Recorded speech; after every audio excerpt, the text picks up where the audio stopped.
쇼! 달순의 라이브! 이 순위표를 먼저 한번 좀 보시죠. 현재 잉글랜드 프리미어리그의 순위입니다. 1위부터 4위까지는 다음 시즌 챔피언스리그에 나갈 수가 있습니다. 그래서 1위부터 4위 4팀에 다른 색깔로 좀 표시가 되어 있는 걸 알 수가 있는데요. 우승을 확정한 맨시티, 또 2위를 확정지은 맨유는 다음 시즌 유럽 챔피언스리그 진출 확정 지었습니다. 그럼 나머지 두 장을 가지고 첼시, 레스터, 리버풀이 싸워야 하는 그런 상황입니다. 한 경기씩 남아있는 첼시와 레스터, 그리고 두 경기 남아있는 리버풀 모두 일단 기회가 있지만 세 팀 중에 한 팀은 떨어질 수밖에 없겠죠. 물론 만약에 첼시가 5위로 밀린다고 하더라도 첼시가 다음 주 주말에 열리는 유럽 챔피언스리그에서 맨시티를 잡고 챔스 우승을 하면 그 자격으로 갈 수는 있지만 프리미어리그 순위만 놓고 보면 그렇다는 겁니다. 문제는 토트넘이죠. 네. 토트넘은 현재 6위인데요. 순위표에 보시는 것처럼 5위, 6위하고 7위가 색깔이 다르게 또 표시되어 있죠. 5위와 6위는 유로파 리그에 나갈 수 있는데요. 토트넘이 이 순위에 지금 딱 걸려 있습니다. 6위. 문제는 다른 색깔인 7위로 밀려날 경우죠. 프리미어리그 7위는요.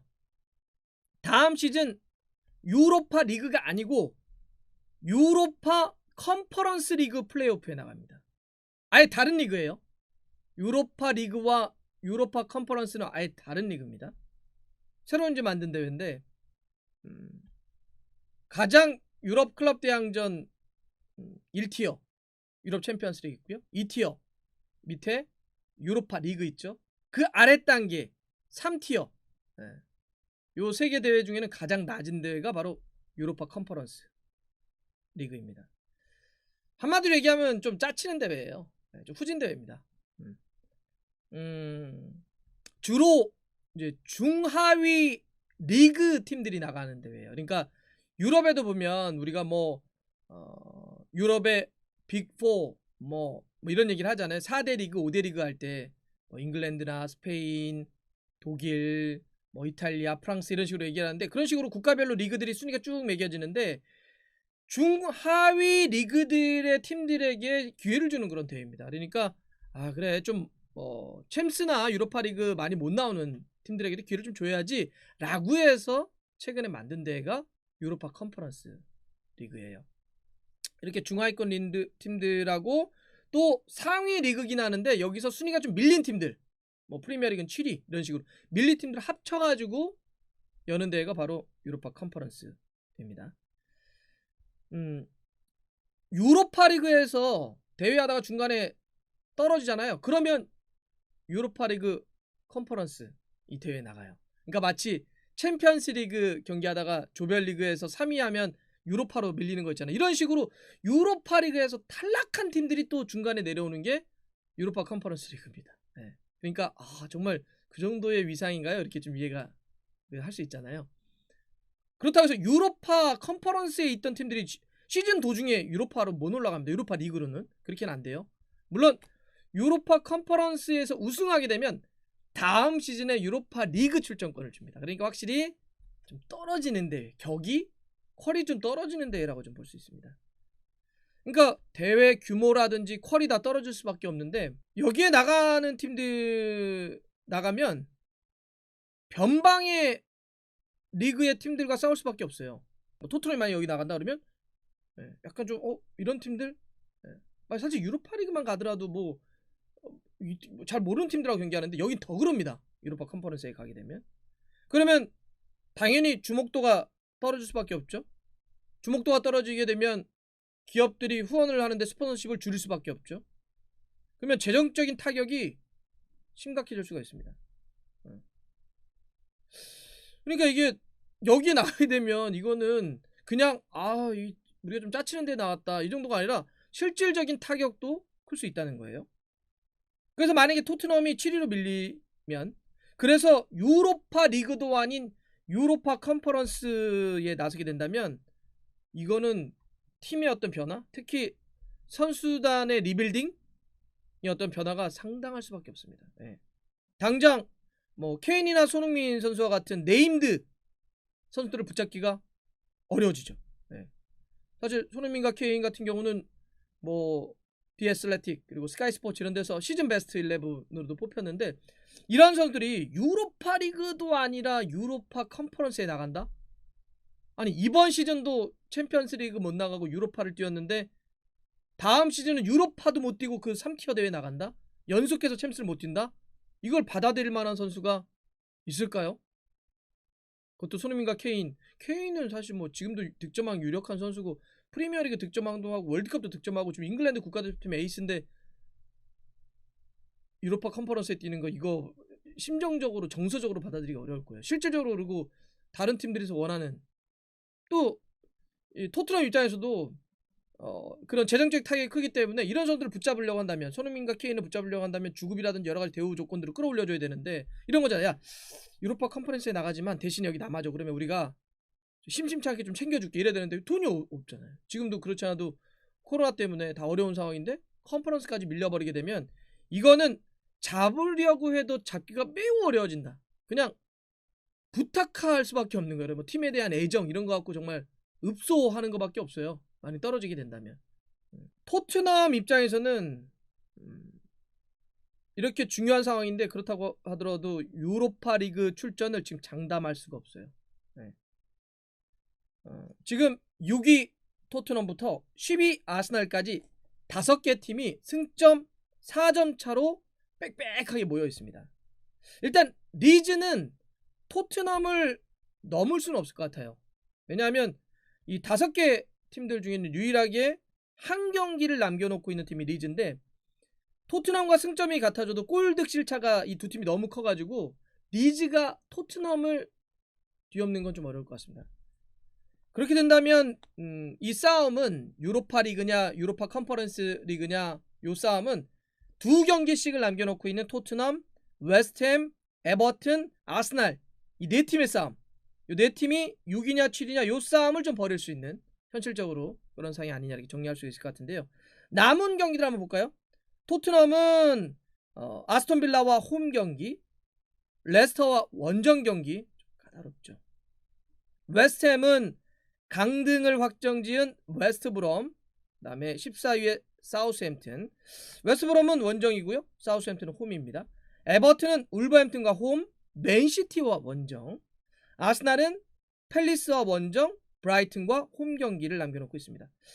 이렇게 놓고 봤을 때 뭐 여러가지 상대성이라든지 승점 이런 걸 놓고 봤을 때는 그래도 토트넘이 치열하게 마지막까지 이 6, 7위 싸움을 할 팀은 웨스트햄이지 않을까 좀 싶은데, 웨스트햄은 말씀드렸던 것처럼 남은 팀들이 좀 상대적으로 수월해요. 웨스트브롬도 지금 순위가 좀 많이 떨어져 있고 강등 확정되어 있고, 사우스햄튼도 한 14위 정도니까 웨스트햄 입장에서는 충분히 해볼 만한 상대들이다. 반면에 토트넘은 지금 아스톤 빌라가 11위입니다. 그리고 마지막에 싸워야 되는 레스터 같은 경우는 지금 4위인데, 레스터도 지금 챔피언스 리그 나가려면 이거 죽기 살기로 싸워야 돼요. 토트넘 경기를. 네, 이거 쉽지가 않습니다.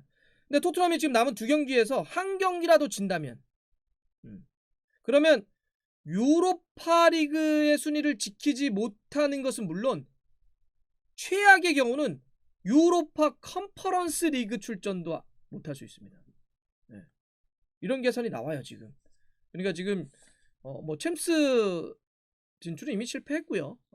이제 유로파 리그 싸움을 하고 있는 토트넘인데, 자칫 잘못하면 유로파 컨퍼런스도 못 나간다. 3티어 대회도 못 나가는 거예요. 이거는 진짜 토트넘 입장에서 정말 말도 안 되는 상황이 벌어질 수도 있는 거죠.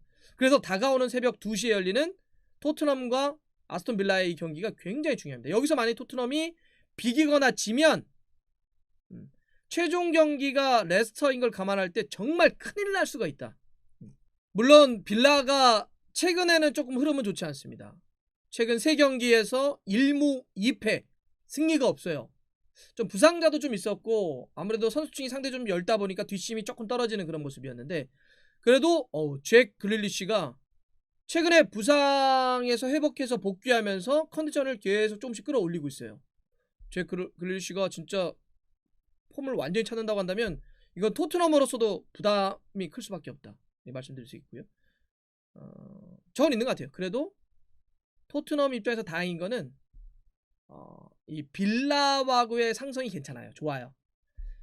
최근에 6번의 맞대결에서 토트넘이 빌라에게 전승입니다. 네. 이번 시즌 프리미어리그 첫 번째 맞대결이었던 그 3월 21일 그 빌라 원정 갔을 때도 비니시우스와 케인이 골을 넣으면서 2대0으로 완승을 거둔 적이 있어요. 근데 이때는 그 손흥민 선수가 부상 때문에 못 뛰었어요. 그 전에 그 아스날 경기에서 햄스트링 그 부상 때문에 이 경기는 뛰지 못했습니다. 손흥민 선수가 역대 빌라와의 경기에서는 사실 많은 경기를 뛰지 못했어요. 프리미어리그 한 경기, FA컵 한 경기 이렇게 2경기를 뛰었는데 이상하게 약간 운대가 잘 안 맞더라고요. 뭐 부상을 당한다든지 징계를 받는다든지 이래가지고 빌라와의 경기를 많이 소화하지 못했는데 그래도 손흥민 선수가 뛰었던 이 프리미어리그 한 경기와 FA컵 한 경기 이 2경기에서 모두 골을 넣었습니다. 합쳐서는 모두 3골을 넣었는데 하여튼 나서면 때려 넣었다. 이렇게 말씀드릴 수가 있습니다. 그래서 이번 경기에도 손흥민 선수가 얼마큼 해줄지. 손흥민 선수가 현재 지금 프리미어리그만 따졌을 때 올 시즌 35경기에서 17골과 10개 어시스트. 그러고 보니까 잭 그릴리시와 지금 10개 어시스트가 같은데 두 선수가 때문에 맞대결 벌어진다면 재밌겠네요. 지금 17골은 차범이 1980년대 기록을 했던 대기록과 타이잖아요. 한 시즌 리그만 따졌을 때 최다골과 한 골 이상을 추가하게 된다면 이 역사를 뛰어넘는 거기 때문에 만약에 이런 빌라 굉장히 중요한 2경기에서 토트넘 입장에서는 순위 싸움에 여기서 손흥민 선수가 골을 넣어가지고 팀도 끌어올리고 자신의 기록도 깰 수 있다고 한다면 이건 더 가치 있지 않을까, 임팩트가 더 크지 않을까 좀 보여집니다. 그러면 이제 예상 선발 라인업 볼까요? 홈팀 토트넘 뭐 벤 데이비스 정도나 오리도 살짝 안 좋다고는 하는데 뭐 쓸 수 있는 카드 다 써야죠. 이제는 뭐 남은 2경기이기 때문에 그냥 다 끌어 모아야 됩니다. 4-2-3-1 케인 최전방에 세워놓고요. 손흥민 그 다음에 이제 이선의 알리가 라이언 메이슨 감독 대행 체제도 좋아요. 그다음 베일은 약간 컨디션을 좀 지켜보긴 한다는 얘기는 있습니다. 허리 쪽에는 호이베르와 로셀소, 수비는 왼쪽부터 레길런, 다이어, 알더웨이럴트, 오른쪽에 오리오가 못 나오면 지난번처럼 탄간가, 골키퍼는 요리스가 있을 것 같습니다. 원정팀 빌라는 일단 잭 그릴리시가 석 달 만에 선발로 복귀할 것 같습니다. 잭 그릴리시가 이제 최근에 부상 복귀해서 2경기는 교체로 이렇게 뛰었는데 몸을 끌어올리고 있기 때문에 선발 가능성이 있다. 최전방은 이제 4-3-3인데 와킨스 세워놓고 잭 그릴리시, 베르트랑 트라우레 이렇게 삼각구도를 만들어 놓고요. 허리 쪽에는 야콥 램지, 더글라스 루이스, 맥킨 이렇게 세워놓고 수비는 타겟, 밍스, 콘사, 모하마디, 그다음에 골키퍼는 올 시즌 프리미어리그 최고의 골키퍼로 불리우는 에밀리아노 마르티네스가 쓸 것 같습니다. 이야, 이거 정말 토트넘 입장에서는 이제는 다른 거 계산하기가 어려워졌어요. 네, 뭐 챔스는 끝났고 유로파 리그도 못 나간다면, 그래서 유로파 리그 컨퍼런스에 나간다고 한다면 이 토트넘에 어떤 변화가 있을지 정말 클 수밖에 없어요. 지금 크리스티아노 해리 케인의 뭐 이적설 계속 나오고 있는데 주요한 선수들 다 어떻게 될지 모릅니다. 그게 이제 남은 2경기에서 결정될 텐데 일단 당장 새벽 2시에 열리는 이 빌라와의 경기가 중요해졌네요. 어떻게 될까요? 네, 함께 또 시간 맞춰서 지켜보시죠.